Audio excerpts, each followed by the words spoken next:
안녕하세요, 여러분. 오늘의 이야기를 저와 함께 들어주세요. 안녕하세요. 저는 올해 28살이 된 여자입니다. 어릴 적부터 저는 엄마 없이 자랐습니다.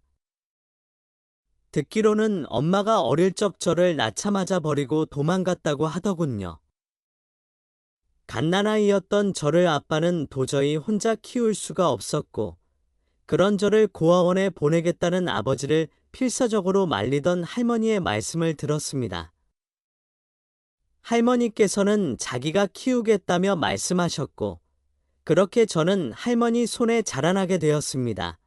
엄마가 도망갔지만 둘이 혼인 신고도 안 했고, 돈으로 중에 생긴 아이였는데, 책임지지도 못할 아이를 낳았으니 서로 내 책임이니 내 책임이니 하며 신랑이 버리다가 결국 이 사단이 난 거였죠. 그래도 아빠는 책임감이 있었는지 엄마한테 연락도 안 된다고 한탄을 하면서도 할머니가 키운다기에 어쩔 수 없이 아빠도 같이 저를 키웠지만 그런 아빠마저도 제가 5살 때 사고로 돌아가셨습니다. 공사장에서 기계 불량으로 사고가 나서 아버지가 목숨을 잃으시고 그 산재 보험금으로 할머니와 둘이서 살아왔었습니다.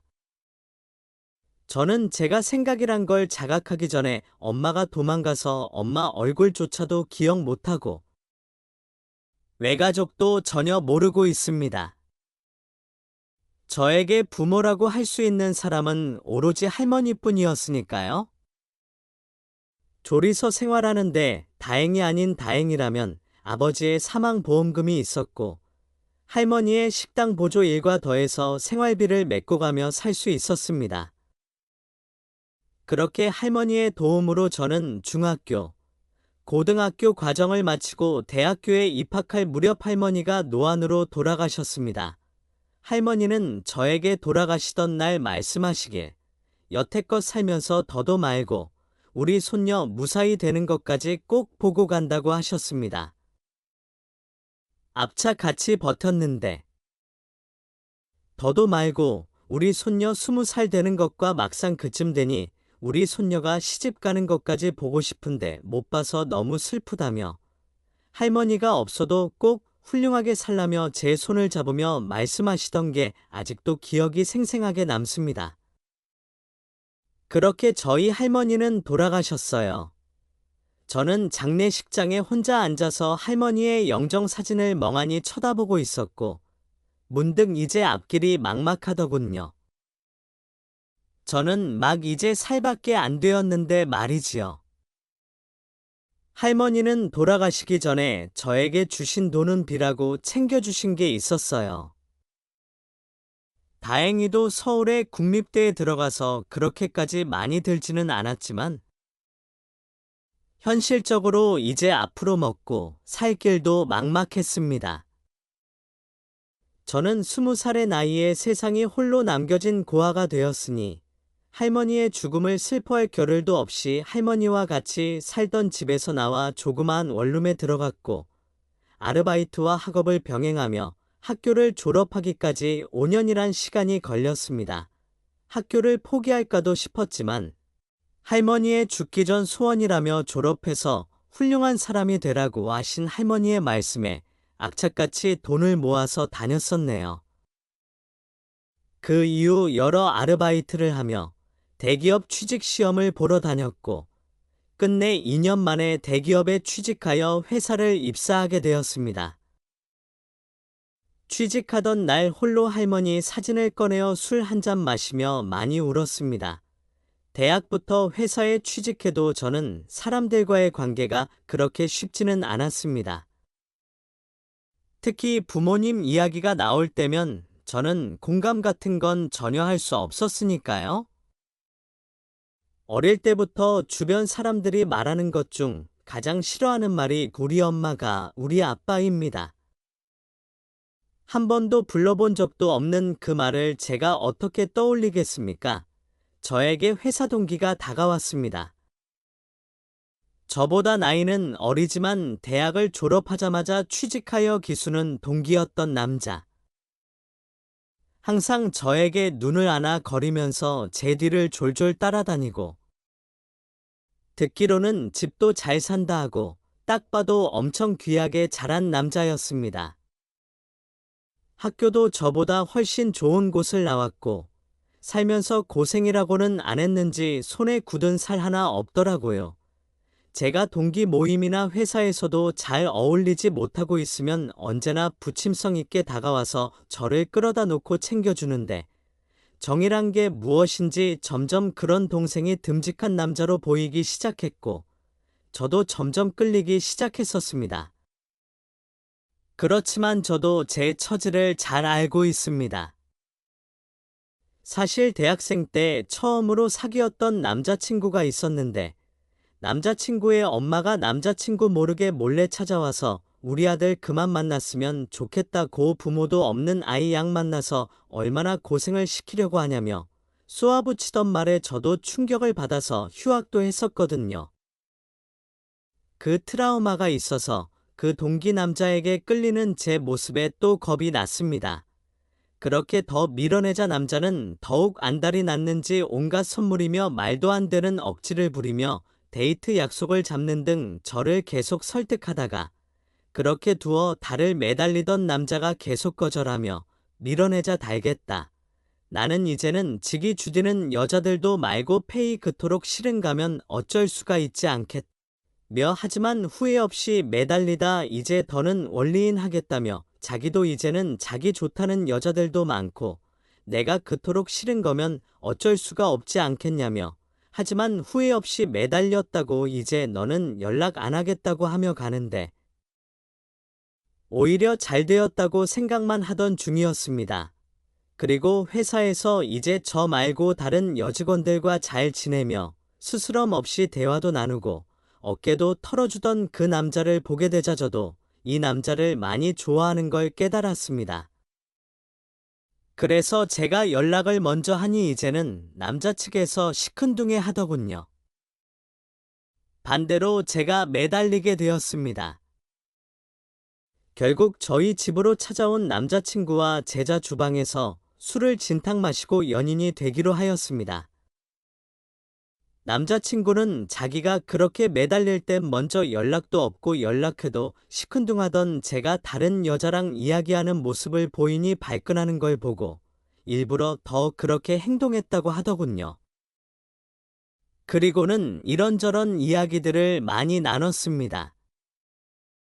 제가 가지고 있는 불안들 때문에 남자친구를 밀어낼 수밖에 없던 점, 그리고 그런 이야기를 쉽게 해서 직장에 소문나는 것도 안 좋고 제 점이라 말하기도 그랬다고. 네가 다른 여자한테 그러는 모습을 견딜 수가 없었다고 미안하다고 하자 남자친구는 말하기를 자기 어머니는 그럴 사람이 아니라고 진짜 사람도 좋고 좋으신 분이라며 저를 안심시키다. 그요 제가 남자친구 눈치를 보며 부모도 없는 천이고 아인데 괜찮냐고 하니 오히려 그런 환경에서 혼자서 이렇게 성장한 게 너무 대단하다고 자기였는데 대로 살지 않았을까라는 생각을 하게 된다고 하더군요. 그러면 저랑 함께라면 어떤 힘든 일이 생겨도 둘만 있으면 다 이겨내지 않겠냐며 남자친구는 사실 그렇게 힘든 삶을 이야기 속에서나 들었지 극복한 제가 진심으로 정말 너무 존경스럽다고 하더군요. 누나가 잘못한 게 아니라 누나의 환경이 그렇게 된 거라고. 나도 환경이 그랬으면 오히려 누나보다 못했을 거라며 저를 안아주던 남자친구. 그날 너무나도 고마웠고 또한 저에 대한 제 상황을 이해받았다는 것에 감정이 갑자기 한순간에 받쳐 펑펑 안겨서 울었습니다. 그런 제 과거를 알았음에도 남자친구는 정말 내색 한 번 없이 언제나 저에게 지극정성이었다. 시간이 지나도 항상 그대로였어요. 항상 주말이면 저희 집에서 생활하다시피 하며 저에게 사랑한다는 말을 하던 남자친구. 저도 그동안 힘들었던 제 인생을 정말 모두 보상받는 느낌이었습니다. 그러던 어느 날 남자친구는 이렇게 지내지 말고 슬슬 우리도 나이도 차고 하니 결혼을 준비해보는 게 어떻겠냐고 자기 부모님을 만나보자는 말에 저는 겁을 먹었지만 남자친구의 진득한 설득에 처음으로 만나러 가게 되었습니다. 이렇게 처음 만난 부모님. 남자친구의 호언장담과 달리 아버님은 별말이 없으셨으나 예비 시어머님은 많이 날카로우셨습니다. 부모가 없다는 말에 고아원에서 잘났냐고 저에게 물으셨고, 엄마는 얼굴을 본 적이 없고 아버지가 어릴 때 할머니 밑에서 저를 키우다 돌아가셔서 그 뒤로 할머니 밑에서 컸다고 말씀드렸더니 엄마 얼굴 모른다는 게 엄마가 돌아가신 거냐고 묻더군요. 그래서 저는 그건 아니라니깐 예비 시어머님은 제가 들으라는 식으로 대놓고 남자친구에게 말하셨습니다. 어디서 저런 애를 데려왔냐? 여태까지 한 번도 속삭인 적이 없어서 너의 선택이라면 다 들어줬지만 이건 해도 너무한 거 아니냐며 저를 있는 대로 면박을 주더군요. 남자친구도 그런 엄마의 모습을 처음 봤는지 당황해했지만 오히려 큰 소리로 저를 감싸며 저의 부유한 환경이 제 잘못도 아닌데 왜 그런 소리를 경호 없이 하시냐며 어머니랑 싸우더군요. 결국 저는 그날 밥 한 술 제대로 못 먹고 숨 막히는 분위기 속에 있다가 집으로 돌아갔습니다. 남자친구는 저를 따라와 저랑 그냥 살고 혼인 신고하겠다며 깨를 부리는 걸. 너까지 이러면 우리 둘이 진짜 아무것도 안 된다고 부모 등지고 살 것도 아닌데 집에 가서 부모님 달 드시라고 나 같아도 나 같은 여자 우리 아들이 결혼한다 데려오면 솔직히 싫어할 거라고 겨우겨우 남자친구를 집으로 돌려보냈습니다. 그렇게 우여곡절은 정말 더 많았고 예비 시모는 저를 정말 증오하기 싫어했으나 자기 아들이 저 아니면 안 된다고 시험을 전폐하고 밖으로 또 안 나가자 결국 결혼을 허락해 주셨습니다. 그렇게 결혼을 준비하던 어느 날 제가 청첩장에 들어갈 부모님 문제로 시어머니께 연락드렸고 신부 이름은 모르고 아버지 이름만 올리겠다고 하자 참 가지가지 한다며 허락했습니다. 그리고 청첩장 샘플을 드렸더니 시어머니의 얼굴이 너무나도 와라 변하는 겁니다. 덜덜 떨면서 아버지 이름이 조땡땡 씨가 맞냐고 묻더군요. 맞다고. 혹시 아시는 분이냐고 하니 그깟 아무것도 아니라며 말하던 시어머니? 그렇게 어느 정도 시일이 지나 저에게 갑자기 전화를 하시더니 조용히 따로 보자며 저희 집으로 찾아와서는 이 결혼은 안 된다고 딱 말하더군요. 대체 이제 와서 왜 그러시냐고. 청첩장도 이제 다 나오고 결혼식장도 계약금도 모두 걸어놨다. 그깟 저한테 서류를 한 장 보여주더군요. 친자 확인 검사 서류였습니다. 아고, 친자 확인서였다. 저는 시어머니가 제 어머니라는 걸 읽게 되었습니다. 제가 아무 말도 안 하고 가만히 있자 시어머니는 저에게 미안하다고 자기가 그땐 가난한 남자랑 한순간에 실수로 얘를 낳은 거라 도망친 거였다고 하더군요. 그래서 평생 입고 살았는데 지기가 지은 죄가 이렇게 드러날 줄 몰랐다네? 자기 남편이고 아들이고 자기의 과거를 모르니까 그냥 자신이 가지고 있는 동거에 전부 다 저한테 줄 테니 제발 그냥 아무 말 없이 해외라도 나가서 쉬다 오라고. 모든 건 다 자기가 책임을 진다며 말했습니다.